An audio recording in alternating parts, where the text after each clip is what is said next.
success is not for the intelligent, lucky, or the most talented. It's for those who refuse to give up.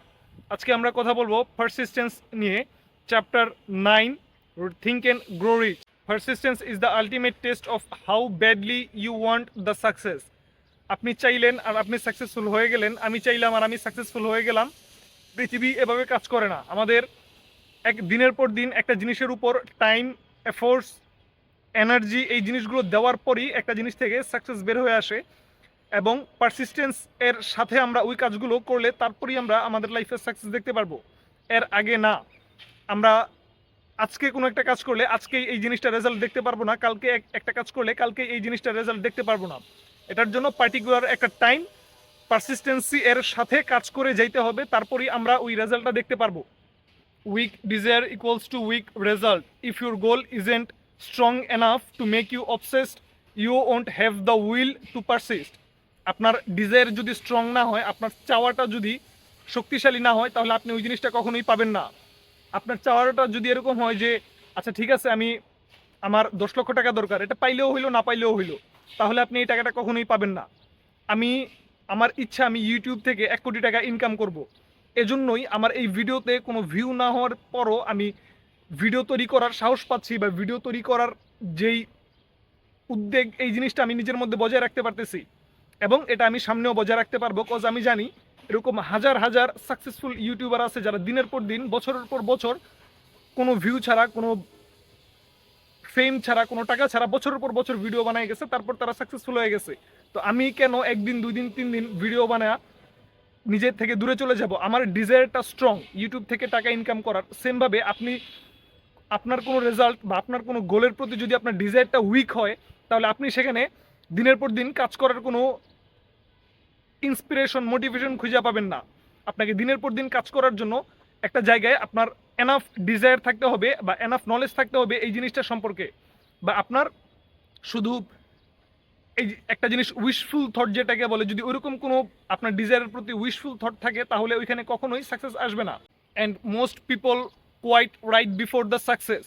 পৃথিবীতে এরকম অনেক উদাহরণ আছে, এবং এই ভিডিওর বা এই থিঙ্ক অ্যান্ড গ্রো রিচ বইয়ের প্রথম দিকে আমি 2টা স্টোরি বলছিলাম হয়তো, যে একজন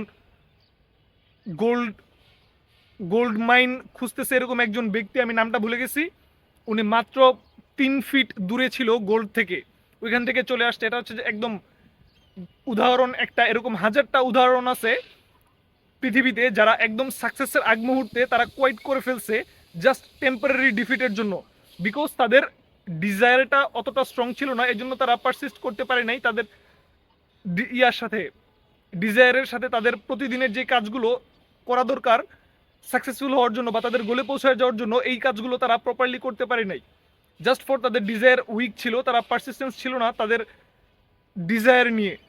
when you fully commit a goal, opportunities will arrive. আপনি যখন আপনার সর্বোচ্চটা দিয়ে আপনার গোলের দিকে অ্যাপ্রোচ করবেন বা আগানোর চেষ্টা করবেন, আপনার সামনে দেখবেন অনেক অপরচুনিটি আসতেছে। আপনার গোল যদি হয় টাকা ইনকাম করা, এবং আপনি যদি 24 ঘন্টা এই জিনিসটা নিয়ে থিঙ্ক করেন বা থিঙ্ক করার চেষ্টা করেন, দেখবেন আপনার চোখের সামনে অনেক বেশি অপরচুনিটি আসতেছে তার থেকে, যে সারাদিন চিন্তা করতেছে যে আমি খুবই ল্যাকিংসে আছি, আমার সামনে অপরচুনিটি নাই, আমার আশেপাশে আমাকে হেল্প করার মতো কেউ নাই, ওই থিঙ্কগুলো নেগেটিভ থিঙ্ক করতেছে, ওই রকম ব্যক্তি থেকে আপনার কাছে অনেক বেশি অপরচুনিটিস আসবে। এবং একটা ইউনিভার্সাল কথা বা এই চ্যাপ্টারের একটা কোড হচ্ছে, the universe reward those who refuse to give up. আপনি যদি গিভ আপ না করেন, আপনি যদি পারসিস্ট থাকেন আপনার গোল নিয়ে, তাহলে আপনাকে অবশ্যই রেওয়ার্ড করা হবে, আপনাকে অবশ্যই গিফট দেওয়া হবে।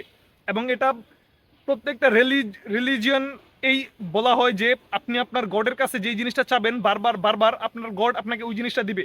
এটা শুধু যে আমরা মুসলিম আমাদেরকে বলা হয়েছে এরকম না, এরকম খ্রিস্টানরাও তারা তাদের জিজেসের কাছে চাইতে থাকে কোনো একটা জিনিস। এরকম অন্য ধর্মাবলম্বী মানুষগুলো এর মধ্যেও এই পারসিস্টেন্স আছে, বা তারা তাদের গডের কাছে চায়, কজ এই জিনিসটা আসলেই কাজ করে। এবং এখানে ইউনিভার্স বলতে ওই নেপোলিয়ন হিল খ্রিস্টান ছিল, ও ওর গডকে বোঝাইছে, বা ইউনিভার্স মানে রাইটার অথররা ইউনিভার্স বোঝায় গডকে। তো আমরা এখানে ইউনিভার্স বলতে আমাদের গডকে গডকে বুঝবো বা আল্লাহকে বুঝবো, যে আল্লাহ তাদেরকেই রেওয়ার্ড দেয় বা তাদেরকেই পুরস্কৃত করে যারা বারবার চেষ্টা করতে থাকে কোনো একটা কাজের জন্য। আপনি একবার চেষ্টা করলেন, আপনি এখান থেকে চলে আসলেন একবার ফেল হওয়ার পরে, তাহলে আপনাকে কেন রেওয়ার্ড দিবে? ওই ব্যক্তিটিকে ছেড়ে ছেড়ে যেই ব্যক্তিটা বারবার বারবার বারবার চেষ্টা করতেছে একটা জিনিস সাকসেসফুল হওয়ার জন্য। সো আশা করি আমি বুঝাইতে পারছি, এবং এই টপিকটা বা এই চ্যাপ্টারটা অনেক বেশি ইম্পর্টেন্ট এবং খুবই ক্রিটিক্যাল। এর জন্য আমার মাথার উপর দিয়ে গেছে অনেক কিছু, আমি বুঝতে পারছি, কিন্তু আমি আপনাদের সাথে খুব বেশি কিছু শেয়ার করতে পারি নাই। সো যারাই ভিডিওটা দেখবেন তারা অবশ্যই যে বইটা পড়বেন, এবং আমি বারবার একই কথা বলতেছি যে এই বইটা অবশ্যই প্রতিটা মানুষের পড়া উচিত। কজ প্রতিটা মানুষ লাইফে টাকা ইনকাম করা খুবই দরকার। টাকা ইনকাম করা ছাড়া লাইফে আপনি খুব বেশি দূর উপরে উঠতে পারবেন না, বা লাইফে আপনাকে মানুষ ইম্পর্টেন্সই দিবে না। সো মানুষের কাছে ইম্পর্টেন্সি পাওয়ার জন্য, মানুষের কাছে ভ্যালুয়েবল হওয়ার জন্য, নিজের লাইফ আপগ্রেড করার জন্য আপনাকে টাকা ইনকাম করতে হবে। এবং লক্ষ লক্ষ মানুষ, মিলিয়ন মিলিয়ন মানুষ যেই বইটা পড়ে হেল্পফুল হয়েছে, আমি আপনি কেন ওই বইটা পড়ে হেল্পফুল হইতে পারবো না? সো আপনাদেরকে বলবো আপনারা অবশ্যই বইটা পড়েন, বইটা না পড়লে আপনারা অনেক কিছু মিস করে যাবেন। আল্লাহ হাফেজ।